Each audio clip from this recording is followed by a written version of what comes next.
தாமரை வாடகை பணமாக ரூபாய் 7500 3 மாதங்கள் செலுத்துகிறார் எனில், அதே போல அவர் ஒரு வருடத்தில் செலுத்த வேண்டிய வாடகை பணம் எவ்வளவு அப்படின்னு 7th நியூ புக்ல இருக்குங்க. இவங்க என்ன சொல்றாங்களோ அதை அப்படியே எழுதுங்க, ஆன்சர் வந்துடும். சரிங்களா? இங்க தாமரைன்றவங்க வாடகை பணம் கொடுக்குறாங்க 7500 ரூபாய். கரெக்டுங்களா? எத்தனை மாசத்துக்கு? 3 மாசத்துக்குன்னு சொல்லிட்டாங்க.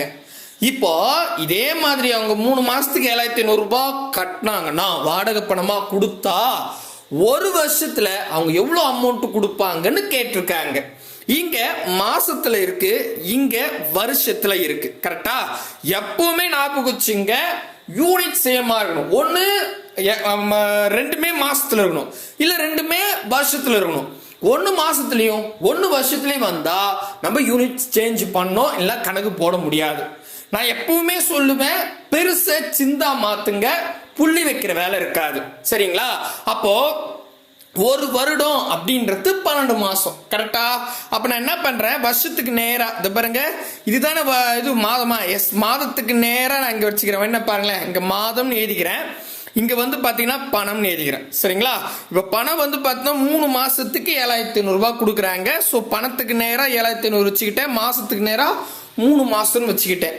இப்ப அடுத்ததா ஒரு வருடம் கேட்டிருக்காங்க, நான் அதை மாசமா மாத்திட்டேன் 12 மாசம். அப்ப மாசத்திலேயே கீழே 12 எழுதிக்கிட்டேன்.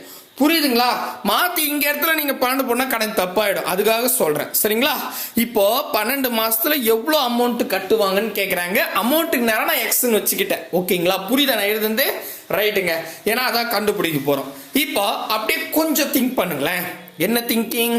அதாவது 3 மாசம்ன்றது 12 மாசமா அதிகரிச்சிருக்கு. கரெக்டா? அப்ப இந்த பக்கம் அதிகரிச்சிருக்கு. கரெக்டுங்களா? நல்லா யோசிங்களேன். 3 மாசத்துல 7500 ரூபாய் வாடகை கட்டுறாங்கன்னா 12 மாசத்துல கண்டிப்பா 7500 விட அதிகமா தான் இருக்கும். ஆமாவா இல்லையா? ஆமா. கரெக்டுங்களா? அப்ப இந்த பக்கமும் அதிகரிக்கும். அது எவ்வளவு அதிகரிக்குன்றது நம்ம கண்டுபிடிக்க போறோம். பட் கான்செப்ட் அதிகமாவதா கம்மியாவதான்னு மட்டும் பாக்குறேன். அப்ப 3 மாசம்ன்றது 12 மாசமா அதிகரிச்சிருக்கு.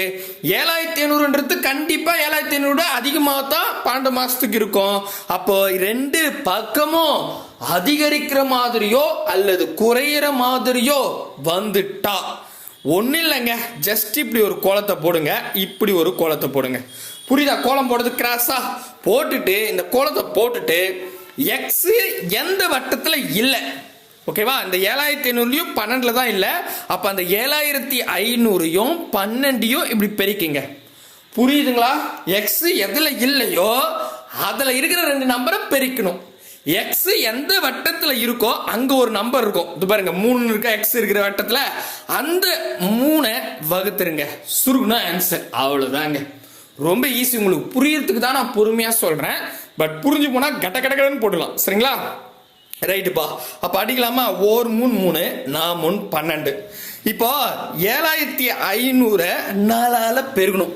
நான் என்ன பண்றேன், 75 4ஆல போடுறேன். 75 150. கரெக்டா? 150 150 என்னாவும் 300. கரெக்டுங்களா? அப்ப 300. ஓகே. ஆல்ரெடி இங்க ஒரு 2 0 இருக்கு. ஏன் நான் 75 மட்டும் தான் எடுத்தேன். அந்த 2 0 அங்க போட்டுங்க. போட்டா எப்படி வந்து பாருங்க, 30000. கரெக்டுங்களா? அப்ப 30000 ஆப்ஷன் ஏதான் சரியான. அவ்வளவுதான். பாத்தீங்களா? டக்குன்னு வந்துருச்சு.